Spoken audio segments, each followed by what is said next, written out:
Este News, ang katatapuran ng paglikom ng mga suma.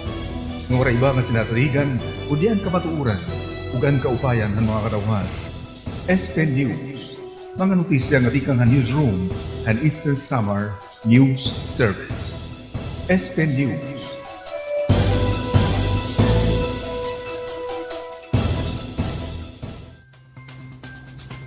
Inayan mga notisya nga nahikayan Este News, Webes, Agosto 8. Mga laray uluhan, ito naton mga sumat, Pilipinas, iton may ada pinakadamo nga kaso dengue ni nga Southeast Asia. Samtang igindeklarar ni President Duterte iton Agosto 12 nga holiday, habugos nga nasod, ngan babantayan iton mga senador iton proposed 2020 budget, darahin mga alegasyon nga may ada daw hindi naka-insert nga pork barrel funds.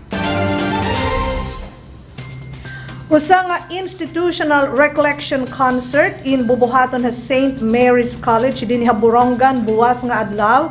Report ni Gila May Roncales.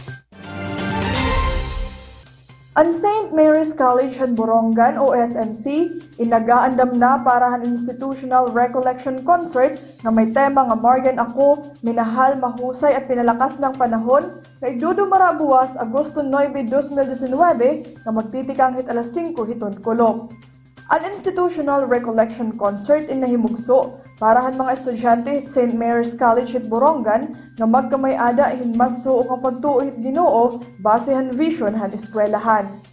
Ang recollection in ginbubuhat ha SMC kada tuig pero ini ang pinakasyahan nga pagbag-uhin konsepto o estratehiya han eskwelahan para mas mainganyar ngan pumartisipar ang mga estudyante.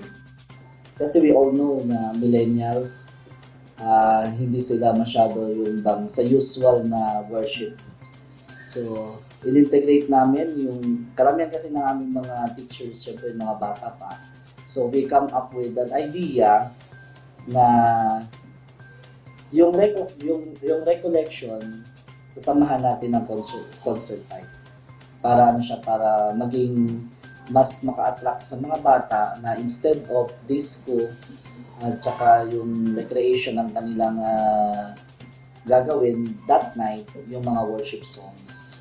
Sumalapahan din of studies ang SMC nga Leonard Montesa, iginsusubay liwat nira ini nga selebrasyon, base han tema han singbahan nga Year of the Youth, kundi gintatalinguha han bugos nga eskwelahan nga ig-empower nga magkamay-ada in involvement ang mga kabataan nga mga estudyante. Yung purpose kasi namin is to kasi Year of the Youth. So, we have to empower them. So, ma-involve yung kabataan. Actually, isa na rin tong way para ma-hit namin yung aming tawag dito, ipipresent para sa SMC night this coming September. Diba? Ang programa in pagtitikangan pinaagin registration ng ginkukumpunaran mga aktibidades, sugad han reenactment han kinabuhi ni Jesus, iba-iba nga testimonya, mga sayaw, kantangan, banda. Kabulig hini nga overnight recollection concert and major seminary, kundi in parte hirahan mga aktibidad nga pagbubuhaton hini nga programa. Din kaurusahan liwat hini nga buruhaton ang pagsunod han Laudato Si han Santo Papa nga nangangahulugan nga on care for our common home, pinaagi han diri pagdarahin bisan ano nga plastics para waray basura katima han pagbubuhaton nga programa. Tikang didihan syudad han Borongan. Gila May Roncales, Eastern Summer News Service. Naghatag naman hin pagklaro ang legal office iton Eastern Samar Provincial Government kasumpayan issue iton mga quarrying permits. Report ni Eden Tejero. Usa nga ginhihiruhimang rawan niya nain hiunong nga pagtaga-quarrying o sand and gravel permit. Ang quarrying inusahadamo nga pakabuhian mga istihanon. Ini ang pagkuha nga paggamit han mga baras nga graba ngan iba pa nga mga quarry resources. Mahinunong duman nga tanan nga sand and gravel or quarrying permittees ingking kansilahan Provincial Legal Office mahiunong hinpipira nga irregularidad nga diri pagsunod han ordinansya han probinsya. Base ang Provincial Ordinance No. 5 Series of 2002, an ordinance amending Provincial Ordinance No. 11 Series of 2000 promulgating rules and regulation covering the granting of permits to extract sand and gravel and other quarry resources, fixing fees, providing penalties for violation thereof, and for other purposes. Ginsasakop hini nga ordinansya ang paggarantiya hin permit ha pagkuha han mga baras ng graba ngan iba pa nga mga quarry resources. Ngan pati manliwat ang mga babaydan han mga madadakop nga dinasunod han ordinansya han probinsya. Sumala Provincial Mining Regulatory Board may adat nira tutulong nga klase hin permit. Ini ang commercial sand and gravel or quarry permit para han mga new applicant, government gratuitous permit, ngan private gratuitous permit with duration of 60 calendar days. Ginlatag naman ni Legal Assistant 2 of Provincial Legal Office Cirilo M. Pinsayas ang mga requirements para han makuha hini nga mga permits. Quarry. Primero, may yatawag nga commercial sand and gravel quarry permit. Insyahan, kita mo yung mga dokumento ng mga tinanglaan ng primero, survey plan, and sketch plan. Kaduha, request for area clearance. Ikatulo, an environment compliance certificate, ikang HDNR, mayor's permit kung din hugutangan mo quarry, and then barangay resolution nga natuyang ang barangay ito nga area nga mag-quarry ka mo, and then DTI permit, tapos malukat ka mo ang surety bond, duly accomplished form of application for sand and quarry permit, tapos letter request for inspection ng tamang kusina, and then inspection report, tapos request for payment duly signed by the government. Ito.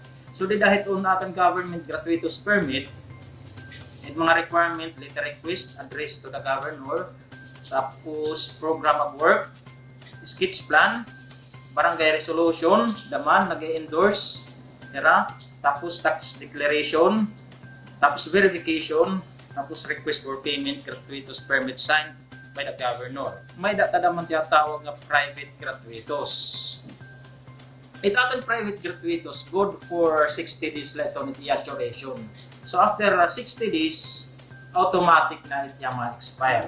So parehas liwat, iti requirement, letter request, address to the governor, program of work, tapos sketch plan, tax declaration, verification, request for payment, tapos private gratuitous permit signed by the government.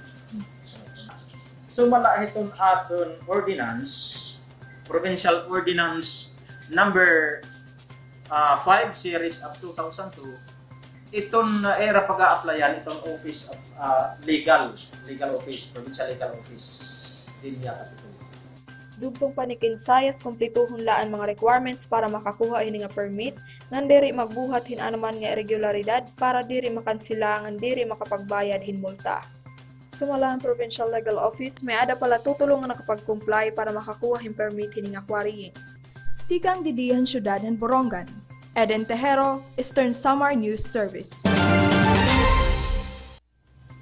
Diri uuyo na ni Health Secretary Francisco Duque iton proposal nga gamiton iton dengvaksya dida naman inihiton pagpuypoy hiton dengue. Iton mga lokal nga opisyalis lugod iton angay gumamit hiton ira rekurso dara kay iton ira mga mulupyo iton apektado. Si Secretary Duque in binisitan syudad han Tacloban para kitaan iton sitwasyon dinhi Rehiyon 8 kasumpay hiton mga kaso hin dengue. Igin doon pa ni Duque nga diri igin rekomendar hiton World Health Organization iton paggamit iton dengvaksya kumubaton nga dahin outbreak. Sumala pa iya iton importante daw nga angay buhaton amo iton pagsiguro nga mahabubo na iton mga kaso hiton dengue. Mahinunom duman nga nananawagan hi Congresswoman Janet Garin nga igtugot iton gobyerno nga maging abilable dada ha merkado iton dengvaksya. Una na nga nagpahayag ki Garin nga diri ini solusyon nga da naman iton problema hiton dengue yana kundi posible ini nga makapugong hiton outbreak dida hiton masunod nga mga tuig. Iton Rehiyon 8 inagdala hin masobra 36,000 nga mga kaso hin dengue kundi in 36 an namatay. Ikanapulo kita hiton mga rehiyon nga may ada pinakataas nga mga kaso hin dengue. Dinhi Rehiyon 8 ang mga probinsya iton Leyte, Samar, Eastern Samar, Ormoc ng Tacloban City ang nagdeklarar na hin state of calamity dara hiton hataas nga mga kaso hin dengue. Iton Pilipinas amo iton may ada pinakadamo nga mga kaso hin dengue yan nga tuig dinhi sa Southeast Asia. Naabot na hin 146,062 ang nahitala nga mga kaso kundi in 622 sini ang mga namatay. Tikang han Enero nga dahan Hulyo 23 ang Pilipinas in numero 1 han may adha taas nga kaso nasunod din iton Malaysia, Vietnam, Laos ngan Singapore. Ang Department of Health inagdeklarar na hin national dengue epidemic para matugutan iton mga local government units nga gamiton iton ira quick response fund para pumalitin mga medisina, mga supplies ngan para maandam iton ira mga ospital. Pito nga mga rehiyon inli na pus na iton tinatawag nga epidemic threshold. Igin doon ni Health Secretary Francisco Duque nga waray tambal hiton dengue pero may ada mga pitad para maiwasan in usa nga epidemya. Importante iton pagsiguro nga malinis iton kapaligiran, tanggalon iton mga tubig nga posible maging bunayan hiton namo. Ginaagat gihapon niya iton mga lokal nga opisyalis nga mag-practice hiton 4S o iton search and destroy, self-protective measures, seek early consultation ngan say yes to fogging kun may ada epidemya. Sumala iton Center for Disease Control dito sa Estados Unidos, may ada ginbabanabana nga 390 milyon katawo ito naaapektuhan iton dengue kada tuig. Nahitalain mga outbreak sa iba-ibang parte iton Southeast Asia, Western Pacific, Eastern Mediterranean, dito sa Amerika ngan Africa. Igintugang pa hiton CDC Global Risk nga 40% hiton populasyon hiton bugos nga kalibutan inaada na ukoy hiton mga lugar nga naatubanghin kadelikaduhan hiton dengue. Ginmanduan ni President Duterte ang Department of Health nga ighatag iton eksakto nga pagtagad ha mga pasyente nga may ada dengue kataliwan igdeklarar inusa nga national dengue epidemic. Nagpatapod naman his spokesman Salvador Panelo nga kontrolado iton Department of Health iton sitwasyon. Nagsaring pay Panelo nga may ada eksakto nga pondo iton DOH para mabaton iton panginginahanglan iton mga pasyente. Iton epidemya inagresulta na han pagkamatay hin 622 katawo tikang han Enero. Kinahanglan anay makapagpresentarhin ebidensya iton Criminal Investigation and Detection Group kung CIDG para suportahan iton ira mga aligasyon kontra haiya antes magsalwadin counter affidavit. Inian pahayag ni Vice President Leni Robredo didahan iya motion for production of evidence nga iginsalawad yan na lang adlaw atubangan ng Department of Justice. Subay iton balaod iton respondent in may ada katungod hin pag-examine iton ebidensya nga iginsumiterhan tagreklamo. Dida gihapon iton manual for prosecutors gintutugutan iton respondent nga pag-adman iton ebidensya kontra haiya. Ginpaplanuhan kunta ni Attorney Larry Gadon, abogado ni Jomel Advincula alias Bicoy, nga i-impeach si Vice President Robredo kung mai-indict in iton Department of Justice dida iton kaso nga inciting to sedition. Sumalakan Advincula na hidadabi Robredo nga iba pa nga mga taga-oposisyon nga dahiton ira tinatawag nga Project Sodoma nga nagtutuyo daw nga patalsikon hi President Duterte. Upod hiton mga igindadabi nga dahini nga plano amo hira Senator Antonio Trillanes ngan Bam Aquino mahugot nira nga gindidiwara ini nga mga akusasyon. Diri matugot iton gobyerno iton Pilipinas nga mamaltratuhon iton mga incheck nga nagtatrabaho di dayton Philippine Online Gambling Operations kun POGO. Sumalakan Presidential Spokesman Salvador Panelo, iton bisan hin o nga mamaltratuhon in angay lang nga magreklamo ngadto hiton mga otoridad. Reaksyon ini ni Panelo didahan pahayag ang Chinese Embassy nga may ada mga incheck nga nagtatrabaho ha mga pogo ngan kasino nga nagiging biktima daw hin modern slavery. Kinukuha daw iton ira mga passports iton ira mga Filipino nga employers. Ginklaro ni Panelo nga kinahanglan itong gobyerno informal nga reklamo diri lain pahayag di kang hiton ira embahada. Waray naman pamahayag ni Panelo di dahiton suhestyon hiton PAGCOR nga ibutang iton mga pogo di dahin self-contained hubs para naman o dara naman hin reklamo hiton mga Filipino kontra hiton maraot daw nga batasan hiton mga incheck. Huhulaton daw nira iton esplikasyon hiton proposal antes maghatag hin komento. Magpapadayon iton mga sumat kataliwan hin mga pahinundo.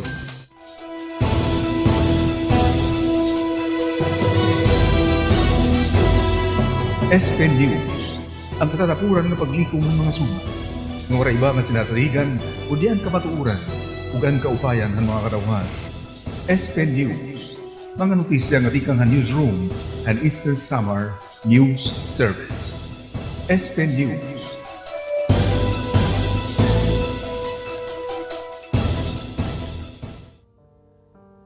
Sanglit, nasiring ako haiyo, Ayaw kamo kabaraka may tungod han pagkaon ngan pag-inom nga kinahanglanon niyo basi mabuhi kamo. Utungod han panapton parahan iyo lawas. Diri ba ang kinabuhi labaw pa han pagkaon nganan lawas labaw pa han panapton. Tanawa daw niyo ang katamsihan. Diri hira nagpupugas o nagbabari o nagsisibog ngadtuhan kamalig.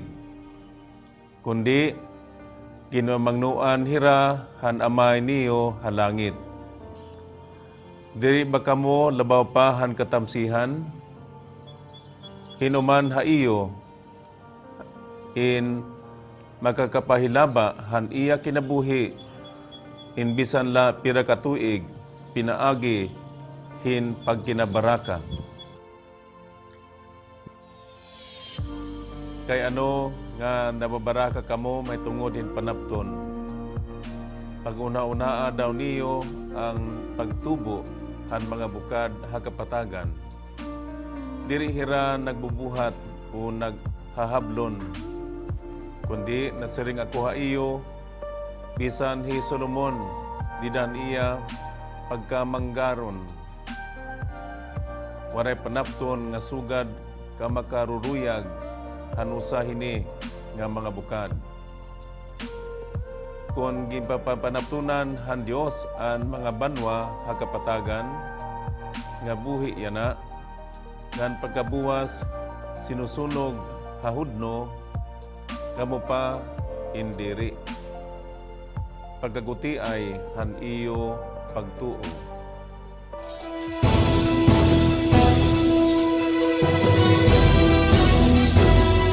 Este News, ang katatapuran ng paglikom ng mga suma. Ng waray iba nga sinasaligan, o diyan kamatuuran, ugan kaupayan ng mga kadauhan.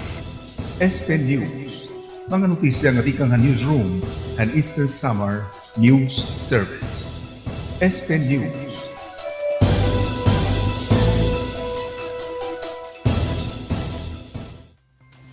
Ginastos daw ang Department of Education hin 254 milyon pesos para hin mga libro nga damo ang sayop nga mga entries. Sumalahan Commission on Audit gin-examinira nga napamatud-an nga damo ang sayop han mga textbooks han araling panlipunan, English ngan science, base naghihapon inihin interview nga ginbuhat nira ha mga magturutdo. Sumala pa hin mga teachers ang mga textbooks indiri uyon hiton ira curriculum guide. Igan doon pahan Commission on Audit nga may ad na problema didahan kontrata, darakay ang departamento mismo nagdevelop han mga textbooks. Iniin pagsupak hiton Republic Act 8047 o iton Book Publishing Industry Development Act nga nagtatakda nga iton mga textbooks o pribado nga publishers amo iton angay nga naghihimo iton libro nga diri iton departamento. Nagsaring paan kowa nga ang sayop nga mga entries didahan textbooks inagpapakita la nga diri daman mitikuloso ang trabaho han DepEd. Nahibaruan pahan Commission on Audit nga may ada 113 milyon nga waray distribuer nga mga libro nga duhan mga eskwelahan, aadula daw inihin mga warehouses hatagig Metro Manila. Igindeklarar ni President Duterte iton Agosto 12 como regular holiday habugos nga nasod, darain iton Edil Adha o Feast of Sacrifice. Ginpirmahan daw ang presidente kanina ang Proclamation number 789. Iton Edil Adha inusa hiton duha nga pinakaimportante nga holiday dida hiton kalendaryo hiton mga Muslim. Lagid-gid nga pag-aadman iton mga magbabalaod iton proposed 2020 budget. Sumalakan Senator Sani Angara iniinhabot nga hiton mga reports nga nasabi nga budget proposal in may ada laghapon pork barrel allocations para hiton mga magbabalaod. Sumalakan Angara iton kada senador in may ada kalugaringon nga checklist kun uunanhon iton pag-evaluate iton budget hin usa nga ahensya.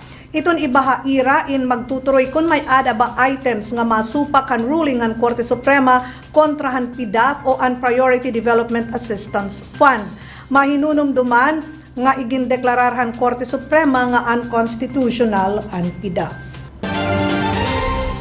Andam na daw iton nga tanan para mahibalik nga duha South Korea in masobra 5,000 metriko tonelada hin basura nga nakaimbak na dito ha Cagayan de Oro. Sumalaan Bureau of Customs naguhulat na lahira hiton barko nga kakargahan hini. Subay hiton ira impormasyon inaprubahan na han Korea National Assembly ang pondo nga gagamiton para han re-exportation hini nga basura. Una hini nagsiring ang Eco-Waste Coalition nga nagpahibano na ang South Korean government nga posible mahibalik iton basura nga duha iran yan iton Setyembre. Sumala iton South Korean Embassy ginihingadayan na iton BOC nga niton mga opisyalis iton Korea iton mga detalye bahin iton pagpuli hini nga kontrobersyal nga basura nga ginkukumponer hin mga plastic.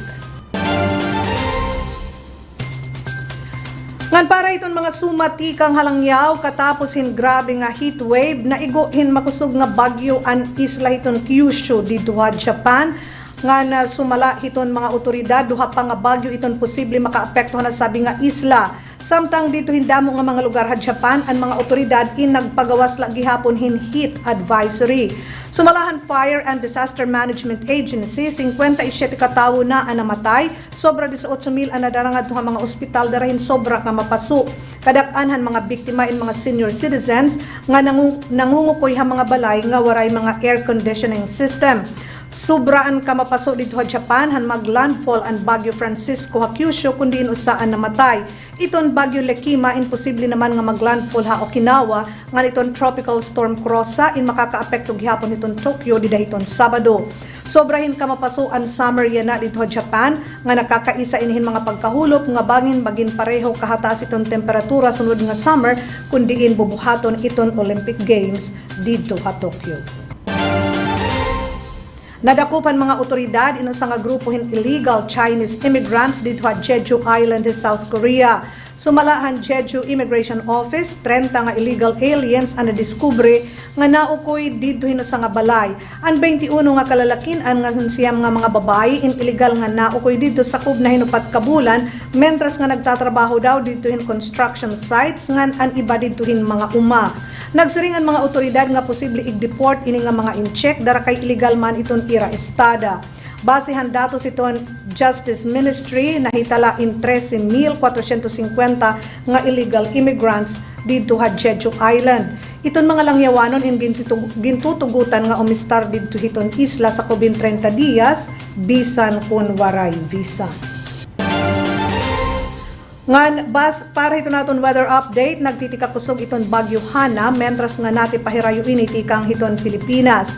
Nagpahimat nun iton pag-asa nga iton outer rain bands ni Hana in magiging kausahin makusog nga uuran labi na dito ha Batanes ngan Babuyan Islands tubtub buwas. Napapakusog gihapon iton bagyo iton amihan o iton habagat o southwest monsoon. Alas 13 na nga kulop ang sentrohan Bagyo Hana in nakadahin mga 505 kilometros northeast iton Basco, Batanes. Ngan may ada hini kusog nga hangin nga naabutin 185 kilometros ha kada oras, nagius ini north-northwest ha 20 kilometros kada oras. Samtang iton Metro Manila, Mimaropa, Zambales, Bataan ngan sugad man gihapon iton Iloilo, Antique ngan Guimaras in makaka-experience in mga pag-uran dara naman ini iton habagat iton habibilin nga parte iton nasod in makaka-experience in mga pag-uran pagdalugdog ngan pagkikilat dara naman hiton habagat. Inan mga notisya nga nahikayhan Este News amo iniiden maupay nga oras. Salamat hayo nga tanan.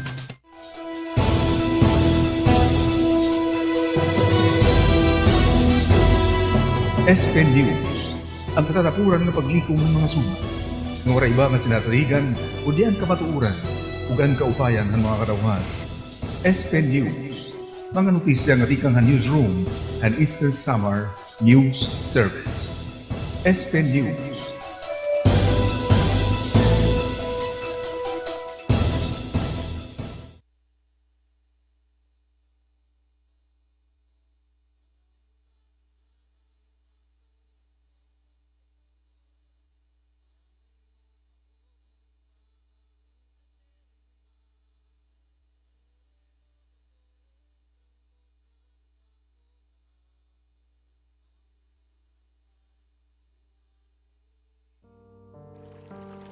Diri naton pwede igwaray